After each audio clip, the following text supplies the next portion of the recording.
Praise the lord. ఈరోజు ఆదివారము మనమందరము కూడా దేవుణ్ణి ఆరాధిస్తూ ఉంటాము. ఈరోజు ఆరాధన కొరకై కొన్ని విషయాలు మాట్లాడదాము.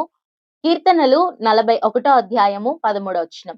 ఇశ్రాయేలు దేవుడైన యెహోవా శాశ్వత కాలము నుండి శాశ్వత కాలము వరకు స్తుతింపబడును గాక. ఆమేన్ ఆమేన్. దావీదు ఏమంటున్నాడంటే, ఇశ్రాయేలు దేవుడైన యెహోవా స్తుతింపబడును గాక. ఇశ్రాయేలు దేవుడైన యెహోవాని స్తుతించండి. ఎందుకు ఈ దినం మనం దేవుణ్ణి స్తుతించాలి? ఎందుకు ఈ ఇశ్రాయేలు దేవుడైన యెహోవాని స్తుతించాలి? 2 విషయాలు మనము మాట్లాడదాము. ఇశ్రాయేలు అంటే ఎవరు? యాకోబు యొక్క మారు పేరు. దేవుడు యాకోబుకి ఇంకొక పేరిచ్చాడు.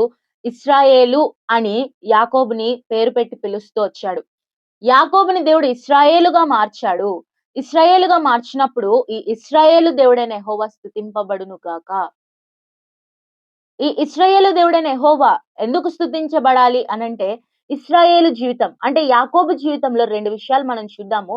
యాకోబు జీవితము సండే స్కూల్‌కెళ్ళే చిన్న పిల్లల్ని అడిగినా చెప్తారు, మోసగాడు. యాకోబు అంటే మోసగాడు. మోసం చేసిన జీవితము.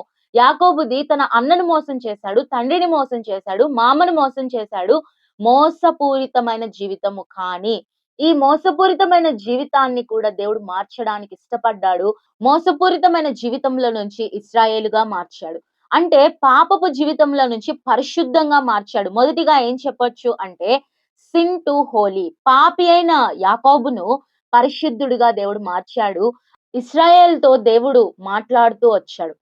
కాబట్టి మన జీవితంలో గూడా ఈరోజు దేవుణ్ణి ఆరాధించే మనము కూడా ఒకప్పుడు యాకోబు వలె మోసం చేసే స్వభావం, మనల్ని మనం మోసం చేసుకునే స్వభావము, దేవుణ్ణి మోసం చేసే స్వభావము, పాప స్వభావము నుంచి ఇప్పుడు దేవుడు మనల్ని పరిశుద్ధులుగా మార్చాడు కాబట్టి దేవుని మనము స్తుతించాలి, దేవుని మనము ఆరాధించాలి. రెండవదిగా యాకోబు జీవితంలో సారో టు హ్యాపీనెస్. రెండవదిగా మనం ఏం చెప్పొచ్చు అనంటే, యాకోబు జీవితంలో సారో అంటే యాకోబు జీవితంలో బాధ ఉంది. యాకోబు జీవితంలో దుఃఖం ఉంది. తల్లిదండ్రుల నుంచి పారిపోయాడు మామ దగ్గరకు. అక్కడికి వెళ్ళిన తర్వాత అక్కడ మామ మోసం చేశాడు. తరువాత తన జీవితము రాహేలు కోసము కొలువు చేస్తూ ఉన్నాడు. బాధలు అనుభవిస్తూ ఉన్నాడు. తనకి సంతోషం లేదు. తన అన్న తనను వెంటాడుతాడేమోనని బాధపడుతూ ఉన్నాడు. ఇలాంటి యాకోబుకు దేవుడు ఆనందాన్ని ఇచ్చాడు. ఎప్పుడైతే యాకోబు దేవునితో పెనుగులాడుతూ వచ్చాడో, దేవునితో పోరాడుతూ వచ్చాడో, తన జీవితం మారిపోయింది. తను ఆశీర్వదించబడుతూ వచ్చాడు. కాబట్టి సారో టు హ్యాపీనెస్. బాధ కలిగిన జీవితంలో నుంచి ఆనందము కలిగిన జీవితంలోకి యాకోబు మార్చబడ్డాడు. ఒకప్పుడు మన పాపముల బట్టి మనకు కూడా బాధ, మన పాపముల బట్టి మనకు కూడా వేదన, అవమానము, ఇలాంటి జీవితంలో నుంచి యేసుప్రభువారు మనల్ని రక్షించి, మనకి రక్షణ ఇచ్చి, మనల్ని ఆనందింప చేస్తూ వచ్చాడు. సంతోష వస్త్రాన్ని ఇచ్చాడు, స్తుతి వస్త్రాన్ని ఇచ్చాడు, రక్షణ వస్త్రాన్ని దేవుడు మనకు అనుగ్రహిస్తూ వచ్చాడు. కాబట్టి ఈ ఇశ్రాయేలు దేవుడైన యెహోవాని మనం ఎందుకు స్తుతించాలి అనంటే, ఆయన మన పాప జీవితం నుంచి పరిశుద్ధంగా మార్చాడు.